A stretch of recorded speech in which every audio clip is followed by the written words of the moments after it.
In today's video guys, magka-crafting tayo ng chips bag. So gagamit tayo ng A4 na glossy photo paper na 115 GSM waterproof.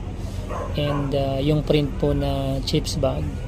Tapos yung double tape, tapos yung paper crimper, siyempre gunting, saka yung zigzag cutter.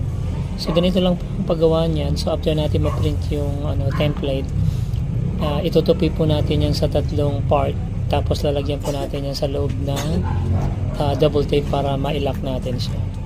So ito pong chips bag ay magandang lagayan ng mga candies, giveaway para sa birthday ng mga anak nyo or kaya binyag. So yan po, kinikrimp natin yung dulo para magmukha talaga siyang chips bag. Yung chichiria ba kung tawagin. So dyan po natin sa loob ipapasok yung mga halimbawa candies or laruan or kung mga anong souvenir na meron kayo na ibibigay nyo po sa mga guests nyo o kaya sa mga bata. Ito sample lang po ito, nilagyan natin kunyari ng laman para makita nyo po kung ano itsura. So yan po, parang chips na chips talaga siya.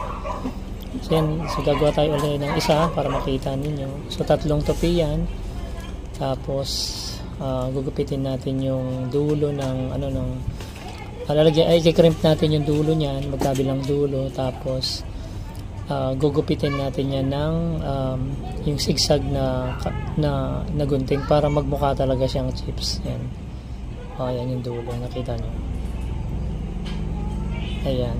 So pagtapos natin ma-prepare yan, so i-tape natin yan ng double tape. Yan.